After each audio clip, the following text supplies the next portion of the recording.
Medium SUV and hybrid sales are going gangbusters in Australia, so that makes it perfect timing for the third generation Peugeot 3008. It's the French brand's most crucial car as it looks for some relevance in this market. But can this car stand out beyond its Euro chic styling? I'm Jez Spinks and you're watching Chasing Cars. Chasing Cars, honest reviews of your next car. Brought to you by Budget Direct. So a very sharp looking SUV with some very nice features as well. This is the GT Premium, so it's the flagship 3008. There's also a base model Allure, and the GT Premium gets these pixel style LED headlights, and they match up with the Lion's Claw DRLs. They're very Wolverine. And how good does this grille look? Really cool design. A little bit different to what we've seen on some other Peugeot models, but is the same as the grille on the new 5008, which is essentially a long wheelbase 7-seater version of the 3008. Clamshell bonnet. Now we'll come around to the side. 19-inch wheels are standard, and that's also on the Allure. Same rim design. Coming along to the side, got a contrast sort of light grey, silvery roofline from the A-pillar along there. That's quite nice. Going into a fastback silhouette, blacked out B-pillars, blacked out C-pillar. Cladding here for the wheel arches, a bit of blistering, that's a nice touch. The vehicle is just over 4.5 metres long, so it is on the compact side of medium SUVs, almost identical to a Volkswagen Tiguan, but shorter than a Mazda CX-5, Toyota RAV4, and quite a bit shorter than a Mitsubishi Outlander. Probably the most dramatic aspect of the vehicle design is this rear end. That's just like it's being cut straight down right at the back, very stylish. Then we've got a couple of features that are exclusive to the GT Premium over the Allure. Rear spoiler, which is seemingly inspired by Batman's cowl. And then again, just like the headlights up front, we've got LED tail lights that are a notch up on the Allures, more of a 3D effect. The 3008's interior is really upmarket, very much a level above your average mainstream mid-size SUV. We've got some nice fabric here on the dash, centre console, on the door trim. We've got some nice ambient LED lighting here. It's in blue at the moment. There's only a few colours to choose from, but that's projected onto inserts that Peugeot calls printed aluminium, but it looks really cool. The seats, bit of a Goldilocks setting, I would say. Not too soft, not too firm. You've got some extensions on the cushion here, and electric adjustment, heating, cooling and massage function.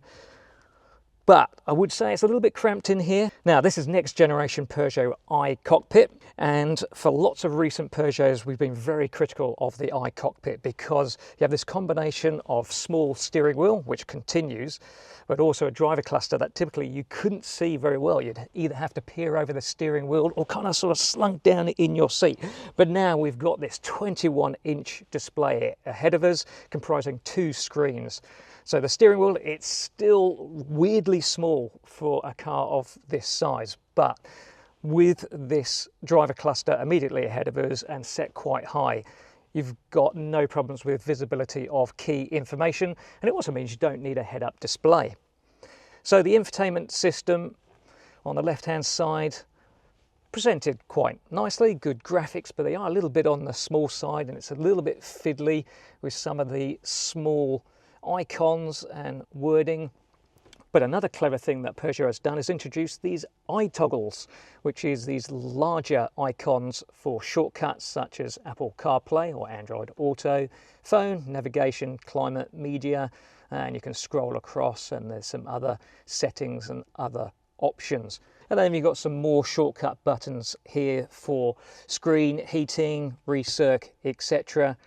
But is it a practical front cabin? Well, we've got a split lid console bin. It's got a little tray in there that looks like it's got quite a bit of space in there. We've got quite generously sized door bins at the side. We have a little storage here. You flip that, open like that, and you get a couple of USB-C ports in there. This little area here suggests that you might put your phone on it, but I wouldn't recommend that because when you're driving around, your phone just slides around. So definitely a place for a phone, but up here, which is also wireless charging. So I said that the 388 is on the shorter side of medium SUVs. The rear seat, well, as you can see, it's not exactly palatial. Knee space, it's okay, it's not bad. Foot space is good. And headroom, well, we've got a panoramic sunroof as standard. That does reduce the headroom a little bit, but it's not too bad. And one of our 6-foot testers has sat in the back here and said that they could just about fit. Seat comfort itself, the bench is angled up quite nicely, but there's still a bit of a lack of underthigh. And I found when I've been sitting in the back while this car's been driving, that's a little bit slippery. The seat support is not fantastic. Practical parts, okay, well, we've got pouches, net pouches in the seat backs. Again, good sized bottle holders in the doors. We've got vents for the rear seat and also heated outboard seats. Center armrest. There's something we discovered. The cup holders are not very grippy. Apparently the French don't like their takeaways. All right, let's check out the boot space. Peugeot quotes 520 litres, so a good size for the class indeed. Decent width to the boot space. And if we look under here, we can see that we've got some underfloor storage, and it's a dual level boot. So you can have the option of having a deeper boot or having it a bit higher, which is what you need if you want to have a completely flat cargo floor when you fold down the seat backs. They're a 40-20-40 configuration. No release levers for those, sadly. A few other little touches on the practicalities. We've got some integrated bag hooks here, little light, and a 12-volt socket. One big negative though, we've got a repair kit instead of a spare tyre. The 388's pricing isn't as sharp as it looks. So if we look at the pricing, it starts off at 52,990 RRP for the base Allure. That's already quite high for a mid-size SUV. Then this GT Premium flagship is 64,990 for on-road costs. So look, it's loaded with gear, but there's a lot of high-spec rivals that you can get for less money. And hey, for similar money, you could have a 7-seater Hyundai Santa Fe Elite with 7 seats. You could have a fully electric Kia EV5, even an Audi Q3 Sportback Quattro. And for just $3,000 more in each of the respective trim grades, you could have the Peugeot 5008 7-seater. That's a bigger vehicle. So look, it's probably why Peugeot Australia is having second thoughts about bringing in the E388 electric car, because that would be really expensive. So Peugeot calls this the 388 hybrid. Technically it's a mild hybrid because it's a tiny 48-volt battery that's 0.9 kilowatt hours. So just for comparison, in the E388, the fully electric version of this car, its smallest battery is 73 kilowatt hours, and there's a big battery version that's 98 kilowatt hours. So yeah, very tiny. There's an electric motor integrated into a 6-speed dual clutch auto, and that teams with a teeny turbo petrol engine, 1.2 litres, 3 cylinders. Peugeot reckons in urban driving, the electric motor can power the front wheels alone for about 50% of the time. Got to say, after a few days of driving this car, I'm not sure 50% is realistic. So I've got the energy flow monitor up here on this lovely digital display. So that's telling me, so we're in regen mode at the moment. The wheels, brakes, sending energy back to the battery to top that up. Thankfully, that doesn't take too long because it's such a small battery. Now we've got the, well, electric motor was powering the front wheels, but it's really difficult not to get the engine to cut in. We're just doing just under 40 kilometers an hour now. Already there we go. We've got the white engine over the front wheel. It's kicked in again. Lift off. Still on the engine. Right, we'll lift off. We'll see if we can just tickle the throttle pedal, tickle the car upwards. No, there's the petrol engine again. So, to be honest, even your nana's going to struggle to avoid using the petrol engine in this. What it really needs, what we've discovered, is just a bit of momentum once it gets up to 50 or 60 kilometers an hour on a flat road.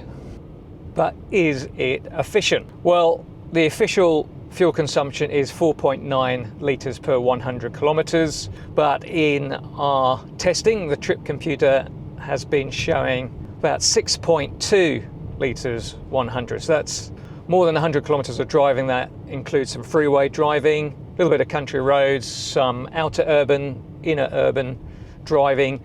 That's not really fantastic. There's no doubt that a Toyota RAV4 hybrid is going to give you much better efficiency. We typically get between 4.5, 5 litres whenever we've tested that car in similar conditions, similar roads.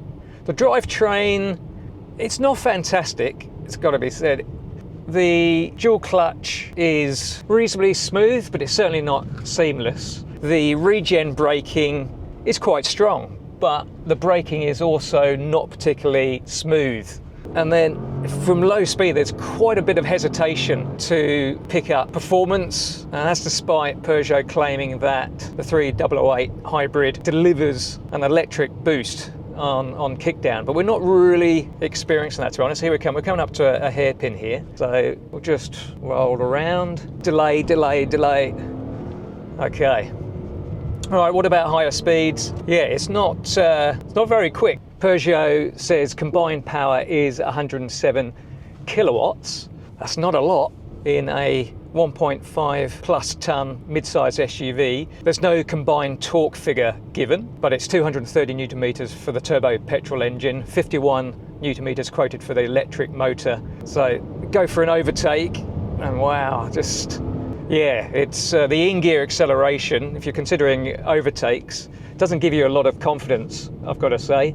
Even at the 0 to 100 quote is 10.2 seconds, so it's pretty slow all round, really. But look, when you're driving around town, the throttle response is quite good. If you're just in the normal mode, there's a eco mode as well as a sport mode. Certainly wouldn't bother with sport. That does not make this car feel any quicker or livelier, to be honest. Look, there's a bit of the thrum of the 3-cylinder engine that can be enjoyable, but it doesn't sound that great overall. Okay, what about ride and handling then? Well, look, the tyre grip isn't fantastic from the GT tyres, and that's particularly more noticeable in wet conditions. Quite easy to spin up the front wheels if you're trying to get away from a junction quickly. The suspension, firmer than you might expect for a Peugeot SUV. It just about does enough to take the sharpest of edges of city bumps and potholes, but the suspension never really softens up even at speed on freeways, which is quite a surprise. So the ride certainly isn't a deal breaker, and neither's the steering, even though it really is nothing special. It's pretty vague, it's not that even, particularly around the straight ahead area. Certainly little connection felt between the driver and the front wheels, so this is not a particularly exciting medium SUV to drive.